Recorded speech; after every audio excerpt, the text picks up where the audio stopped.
Isaiah's prophecy about SHL, aka Saul, versus Jesus. In Isaiah 28:18, God speaks of a people who have a covenant with SHL, typically translated as Sheol, or the grave. The people falsely believe this covenant will protect them from the whip when it passes through. This means these covenant people believe their covenant with SHL gives them salvation, protection from God's wrath. Then these people whose prophets and leaders are apostate against God's law are at odds with what God describes as something he already laid as a chief cornerstone at Zion. Isaiah 28:16, see below. Behold, I am the one who has laid as a foundation in Zion a precious cornerstone. This cornerstone is Christ, as Jesus Yeshua made clear in Luke 20:17. The Hebrew at issue here is Isaiah 28:15, SHL.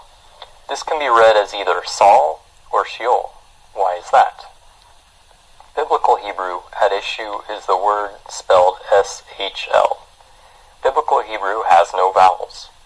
It is up to the reader to determine what Hebrew word that it represents. When rendered into English, the translator is obligated to explain alternatives that could fit the context.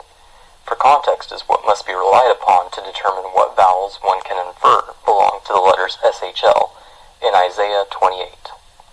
How do we know the letters are the same? The name Saul is from the Hebrew word pronounced Shaul. It means asked or prayed in Hebrew.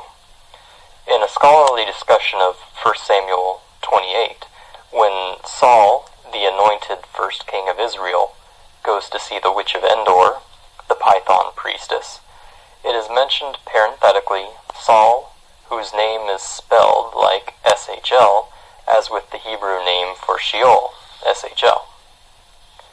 Thus, when one reads Isaiah 28, but knows also that Jesus cites this passage in Luke 20 as being about himself as the chief cornerstone, this tells us how Jesus would read this entire passage.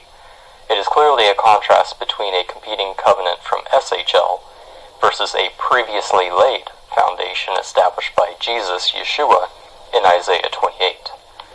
The people are being misled to follow a covenant on terms set forth by SHL, which Isaiah says is built on lies.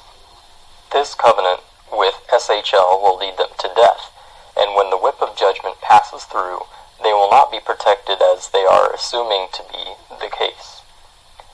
Isaiah quotes Yahweh saying righteousness will be the plumb line, the measuring stick of salvation, not what SHL is selling. Please listen with ears to hear verses 14 through 18, with Saul placed beside Sheol as an alternative translation.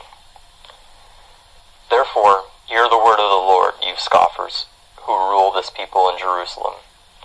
Because you have said, we have made a covenant with death, and with Saul, Sheol, we have an agreement.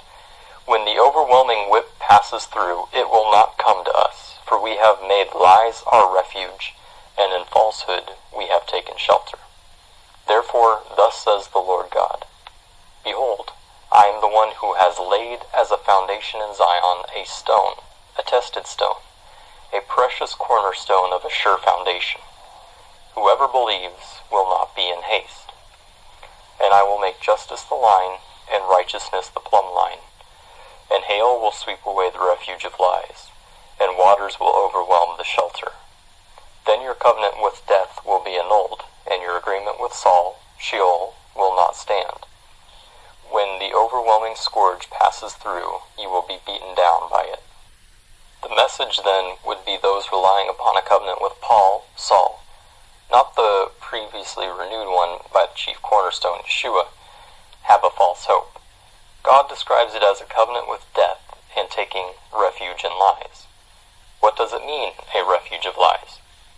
One possibility is this could mean the lies of translators who mistranslate and distort many passages to insulate us from hearing Paul's true horrible words, such as Paul defending lying to advance the gospel in Romans 3:7. Paul there concludes it is no sin.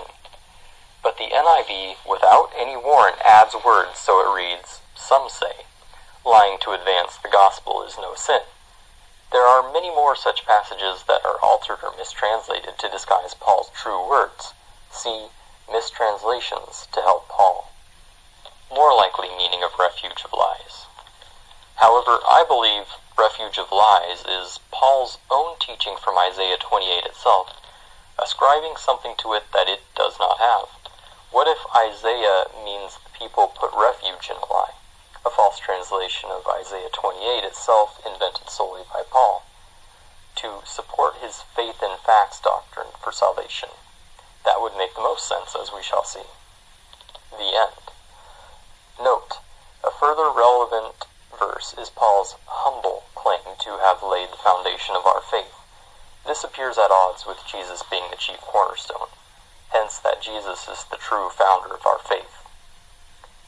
Quote, "By the grace God has given me, I laid a foundation as a wise builder, and someone else is building on it, but each one should build with care." Unquote. 1 Corinthians 3:10, NIV.